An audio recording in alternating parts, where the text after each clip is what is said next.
di dunia ini kan tidak ada yang namanya abadi ya. Yang abadi itu kan hanya perubahan. Pak Jokowi bilang bahwa kita harus belajar untuk menerima keadaan baru, ya kan new normal disebutnya. Nah, semua juga dalam pekerjaan kita juga new normal. Saya pun juga bukan orang yang boleh dibilang dari generasi milenial gitu kan. Saya juga asalnya gaptek, tapi ya mau nggak mau dengan kondisi seperti ini ya saya pun sedikit banyak harus belajar dari kaum milenial gitu loh, bahwa ternyata saya harus pakai teknologi, saya harus bisa Zoom meeting, saya harus bisa invite orang, saya juga harus bisa ngeblas di FB, di IG, di LinkedIn, saya harus bisa bikin link apa segala macam, bikin YouTube, ngeblas YouTube. Ya itu kan sesuatu yang memang harus belajar. Terus kalau enggak kita mau kapan? Apakah kita mau diam di tempat dengan kondisi ya lama-lama kita mati? Itu kan pernah ada yang dulu booming itu buku apa? Who Moved My Cheese kan? Nah, Who Moved My Cheese. Jadi cheese-nya udah hilang, ya terus aja mendown di situ gitu loh. Nggak pernah mau berubah ke cheese-nya tempat yang lain. Ya nggak bisa seperti itulah. Artinya, kita itu kalau ingin menunjukkan kita profesional, kita memang tetap masih dicari orang, ya kita harus belajar. Karena kan pembelajaran ini tidak melulu belajar dari orang yang di atas kita. Malah kita belajar dari anak-anak muda, ya mereka jagoan di IT, jagoan di promosi online. Nah itu gimana caranya gitu loh. Artinya kan kita juga harus sedikit banyak jangan buta sama sekali dengan hal seperti itu.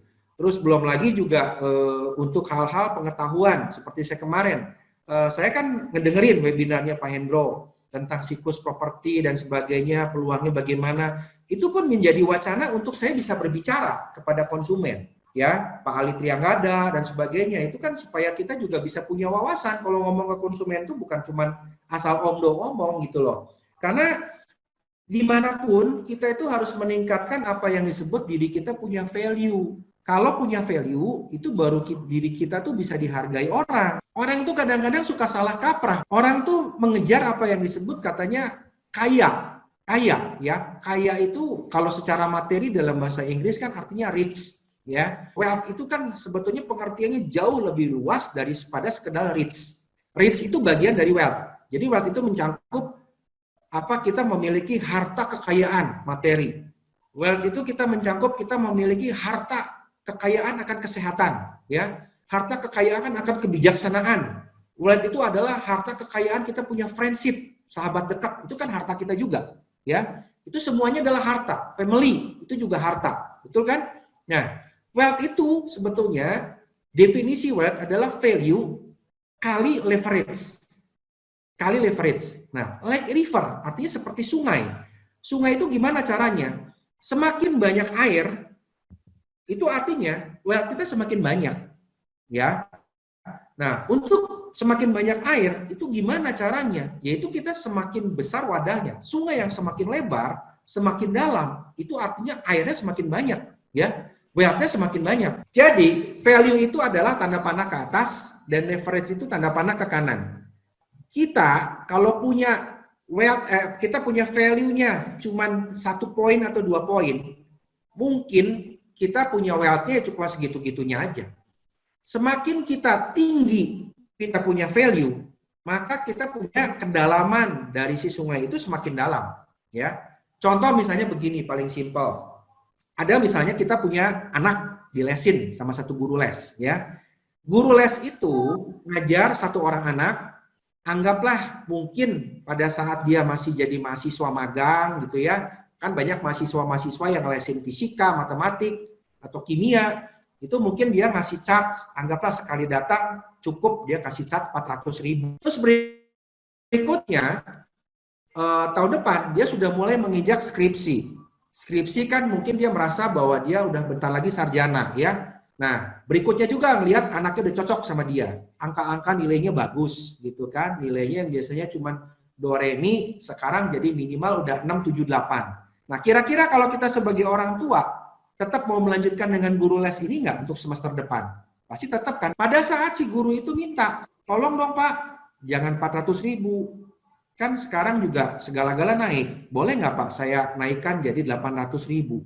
Kira-kira kalau kita ngelihat orang tua anaknya udah cocok, hasilnya ada, ternyata guru les ini punya value yang luar biasa buat anaknya, mau nggak 800.000? Ini mau. Nah, tahun depannya dinaikin lagi jadi 1,2, tetap mau gitu loh. Nah, artinya kita punya value makin meningkat. Nah, leverage-nya di mana? Leverage-nya adalah pada saat kita menggandeng bukan cuma satu orang. Ternyata dia menggandeng 2 orang, temennya diajak bersama-sama. Atau mungkin sekalian sama adiknya atau teman-teman dekatnya. Nah, lama-lama kan kita dua kali lipat punya wealth. Ya kan? Nah, terus berikutnya leverage-nya di mana? Bisa jadi mungkin dia buka bimbel.